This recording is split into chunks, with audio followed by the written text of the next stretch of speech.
Hello et on se retrouve pour la vidéo bilan de l'année. On vous en fait un chaque année qu'on sort tout début d'année. Alors déjà on va commencer par espérer, puisque celles sont déjà passées, que vous avez passé de très très belles fêtes de fin d'année, Noël, Nouvel An, la totale. Ce que vous voulez. Voilà. Que vous avez pu, malgré les circonstances particulières qui vont quand même pas mal influencer ce bilan, hein, passer du temps avec vos proches ou avec vos amis, votre famille, vos amoureux, tout ça, pas le plus normalement possible, mais autant que faire se peut. Année exceptionnelle, bilan un petit peu exceptionnel, je pense qu'on peut commencer par dire, comme ça c'est fait, que on n'a participé à aucun événement cette année. Voilà, donc pas d'imaginal, malgré le fait que j'avais très envie d'y aller, je vous le disais dans le dernier bilan. On n'a pas été à Montreuil, Montreuil, c'est autre chose. On n'a pas été à Montreuil non plus. Je suis même pas passée au livre sur la place. Je crois qu'ils ont fait un truc un peu particulier cette année. J'ai peut-être été voir de loin, mais vraiment j'ai pas. C'est sur 2 week-ends, c'était un petit peu bizarre comme tout le reste. Je suis allée aux Imaginales d'automne parce qu'ils ont fait une sorte d'Imaginale. En fait, j'ai juste fait un tour sous la tout petit chapiteau, il y avait peu d'auteurs, c'était particulier. Donc voilà, en ce qui concerne les événements, c'est assez vite réglé finalement, il y en a eu peu, voire pas, et on espère de tout cœur bien sûr que l'année prochaine ça reprendra un petit peu. Après, pour ce qui est plus rapport à la chaîne, on a fait beaucoup plus de vidéos, on a compté, on est à 101 vidéos tout pile. Donc ça fait beaucoup parce que notamment il y a un nouveau format qui est apparu grâce au confinement. Elle a fait plein de vlogs. Alors j'en avais déjà fait pendant ma vie en Irlande, mon année en Irlande, j'avais commencé les vlogs à ce moment-là, un peu comme un journal finalement, chose que j'ai réitérée pendant le confinement parce que c'était un petit peu particulier quand même. Et finalement c'est un format qui a l'air de bien vous plaire, donc j'ai continué et puis les adeptes des vlogs se reconnaîtront et je vous fais un gros coucou. Donc je continue, j'en fais un de temps en temps. Là il y en a un qui est en cours de tournage au fur et à mesure. Donc, voilà. Pour ce qui est vlog, il y a un peu moins de vlog voyage, mais on a un peu continué. Et franchement c'est ce que je préfère. C'est ce que je préfère monter, donc j'espère qu'il y en aura d'autres l'année prochaine parce que sinon ça sera triste. Et sur toutes ces vidéos, on a quand même fait 17 comparaisons, ce qui en fait plus d'une par mois et surtout plus que ce qu'on peut faire pour le clip déjà. C'est quand même la base de la chaîne, donc nous ça nous fait toujours plaisir de tourner ce type de vidéos, de faire des lectures pseudo-communes et puis on va essayer d'en faire de plus en plus. Ouais, même si ça va être compliqué parce qu'on peut pas lire tous nos livres, non, c'est sûr. Le livre. C'est sûr, mais au moins pour le clip, et puis voilà, parfois on découvre des choses en commun, on se les partage, donc on va essayer. Il y a 133 nouvelles personnes qui nous ont rejoints, ce qui est un petit peu plus que les années précédentes, donc bienvenue. Bienvenue, merci. Merci à tous d'être encore là. On a dépassé les 600 abonnés. Encore une fois, pour beaucoup de gens, c'est rien.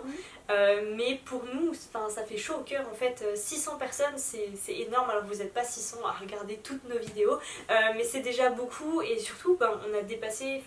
On est plus proche de 1000 que de 0. Il y a beaucoup plus d'interactions aussi, vous venez beaucoup plus discuter avec nous en commentaire. Ça c'est vraiment très sympa puisque c'est ça le but. Le but c'est pas les abonnés ou les vues, c'est juste que vous veniez discuter avec nous et échanger.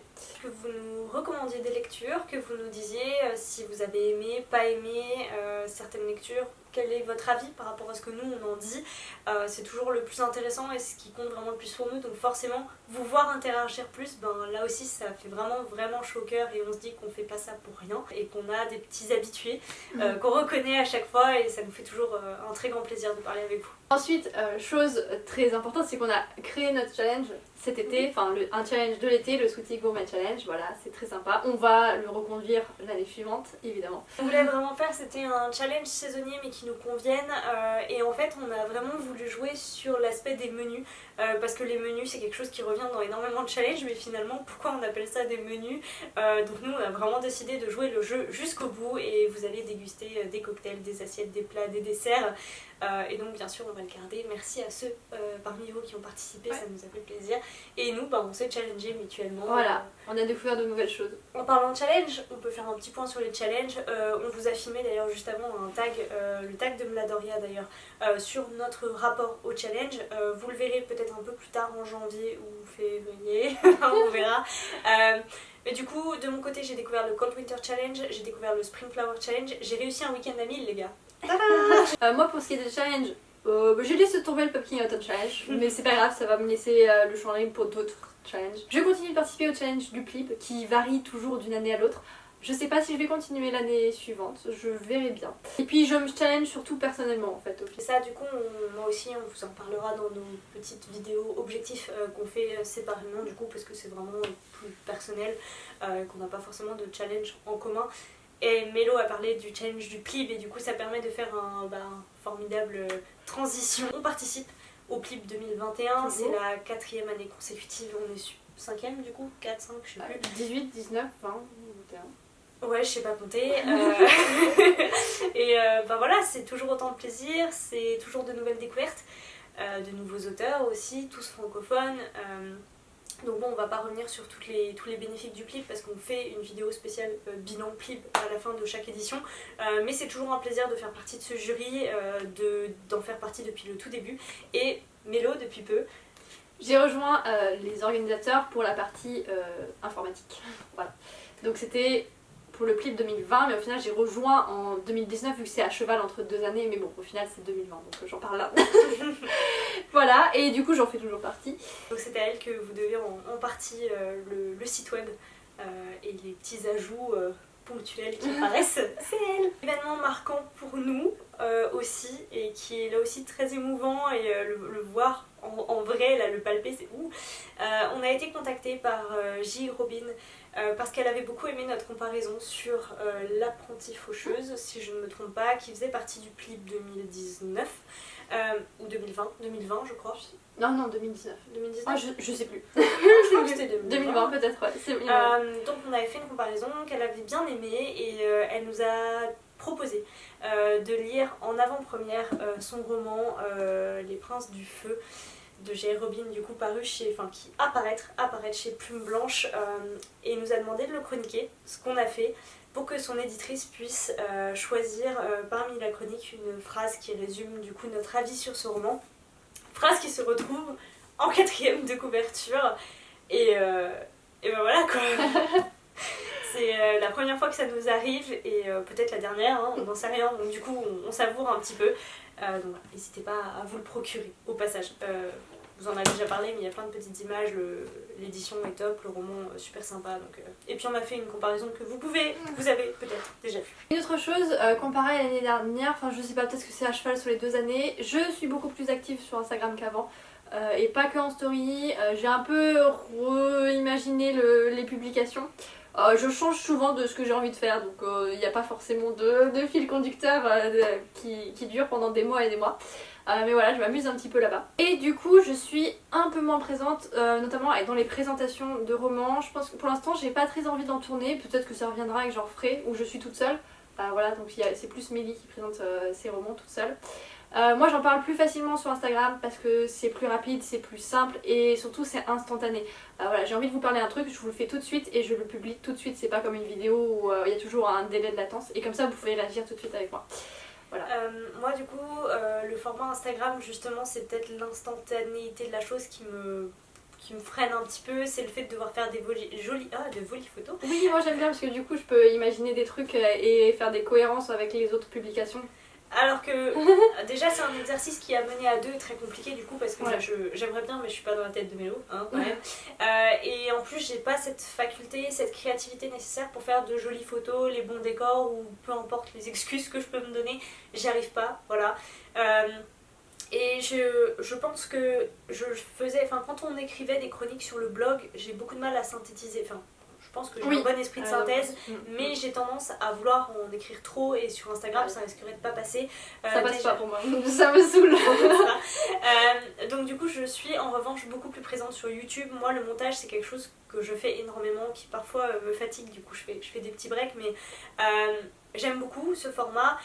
Je me lance des petits challenges, j'écoute beaucoup ce que vous dites, donc n'hésitez pas à nous dire sur Instagram ou dans les commentaires ce que vous pensez par rapport à la durée des vidéos, par rapport au format que vous attendez, parce que finalement cette chaîne elle est là pour vous et grâce à vous, donc on se fait plaisir, mais l'idée c'est quand même que ça corresponde un peu à ce que vous voulez aussi, hein, c'est important.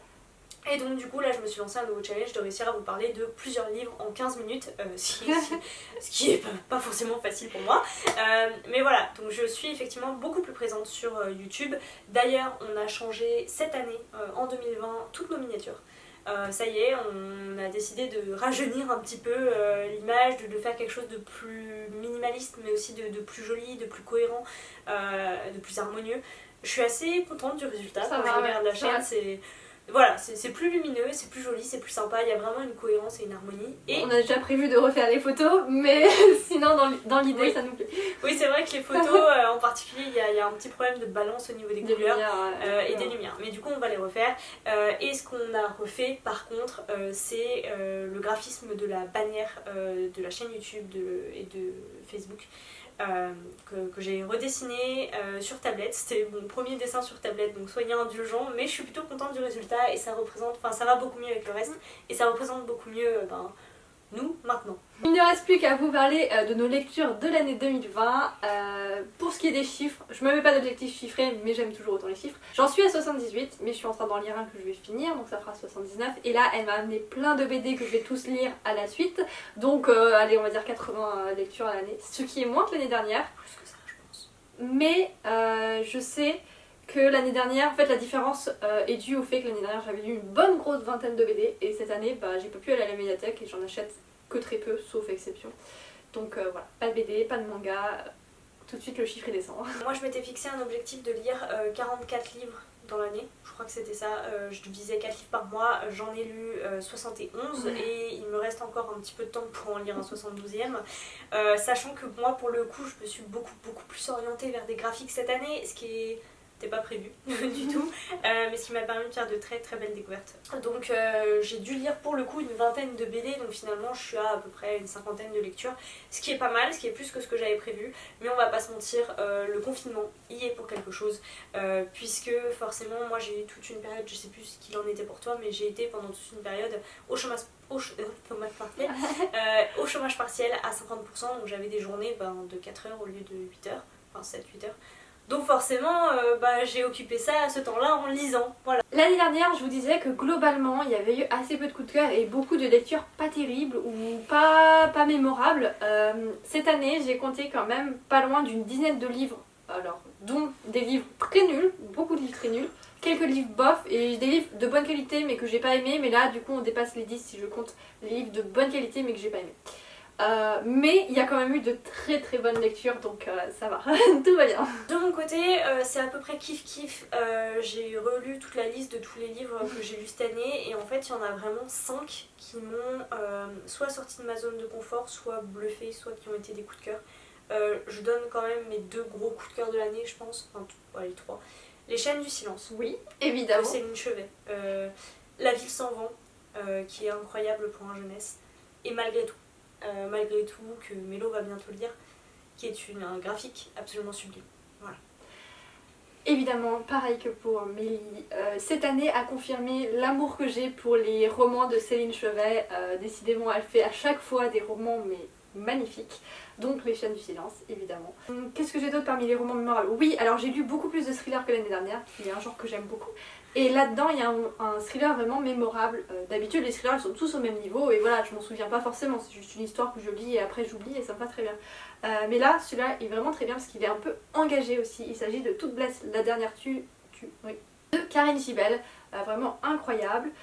J'ai lu plus de thrillers, c'est pas forcément des coups de cœur, mais ça a été des bonnes lectures, donc notamment avec par exemple La Petite Amie ou la saga Mad et puis Bad ou Bad et Mad, je ne sais plus. Et j'ai pu découvrir Liane Moriarty. Alors je sais pas trop dans quelle catégorie rentrent ces romans, c'est un peu du polar, un peu une petite touche policier, un peu... Je sais pas, elle fait une espèce d'étude sociologique des gens, peut-être un peu de contemporain aussi, voilà, j'aime beaucoup ce qu'elle fait. Et je l'ai découverte cette année et j'ai presque lu quasiment tous ses romans cette année, il m'en manque un ou deux, un truc comme ça. De mon côté, en termes de lecture marquante, alors sans dire que ça a été un coup de cœur, mais ça m'a très clairement sorti de ma zone de confort, j'ai lu La Horde de Contrevent de Alain Damasio. Il était temps, c'est quand même un gros classique, mais je comprends pourquoi j'ai mis autant de temps à le lire et je pense que je vais laisser reposer tout ça et passer quelques années avant de lire un autre de ses romans parce que très clairement c'est dense et c'est presque du sport, voilà.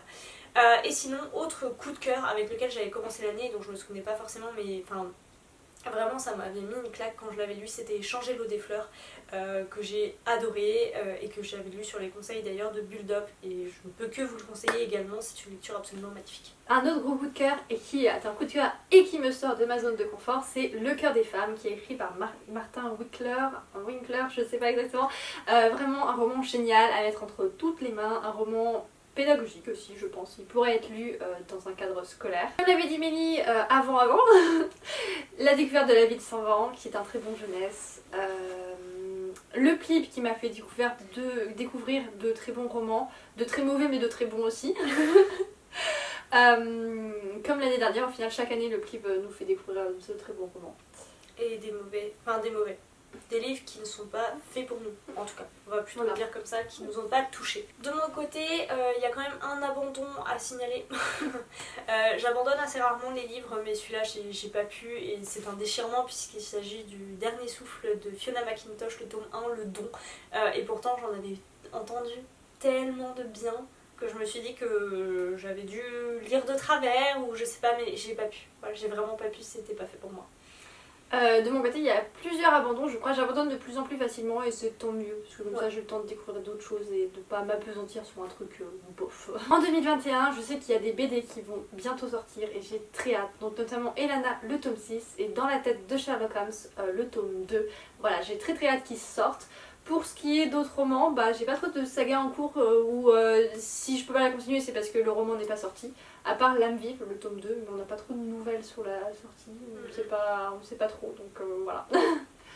De mon côté en 2021, alors je vous ai déjà fait une vidéo sur mes sagas, donc je vais pas toutes les refaire, mais j'attends quand même Sous les sabots des dieux, le tome 2. Mais là on est sûr qu'il va bientôt sortir. Il va bientôt sortir, il est déjà en lecture, tout ça, donc je sais qu'il sera bientôt là. J'attends le prochain Pierre Pével au Royaume tome 5, mais bon là j'ai assez peu d'espoir puisque le tome 4 est sorti en 2020, donc j'attends pas la suite avant 2022 très clairement. Et sinon je ne sais pas où sont passés Gabriel Katz et Ariel Holz, mais je les attends en fait. Donc L'âme vive, Le serment de l'orage, enfin voilà, c'est deux auteurs qui ont de super univers là-dedans et j'attends. Voilà, sur ce on a fini notre bilan de l'année 2020 qui en termes de lecture est plutôt très bon. N'hésitez pas à nous dire si vous avez des envies de vidéos, donc on attend toujours des idées de thèmes pour la pause question par exemple. Même si on a quelques thèmes qui sont notés, qui sont en attente. C'est juste qu'on ne prend pas le temps de les tourner. Je ne sais pas pourquoi. On essaie toujours de faire quelque chose de vraiment bien, on essaie déjà d'être à deux, toutes les deux dans la même pièce. Ce type de vidéo c'est quand même plus sympa. Ce qui fait que ça nous met un frein et au final... En particulier avec le confinement, vous vous en doutez. On a la chance d'habiter pas trop loin quand même. Mais pas assez proche pour... non plus. Donc nous, tout ce qu'on vous demande s'il vous plaît, c'est continuer à commenter et à nous donner votre avis. Restez avec nous et orientez-nous aussi. Dites-nous ce dont vous avez envie, ce dont vous avez moins envie. Les livres qui vous ont plu, ceux qui vous ont pas du tout plu. On vous attend bien sûr sous les commentaires de chaque vidéo pour discuter avec vous. Vous l'avez compris, pour nous c'est vraiment ça le plus important. Et puis voilà, je pense qu'on a fait le tour. Et bien sûr, on souhaite à tout le monde une très belle année 2021. Et je pense qu'on n'aura jamais assez de très pour effacer l'année 2020. En attendant, on vous souhaite de très bonnes lectures.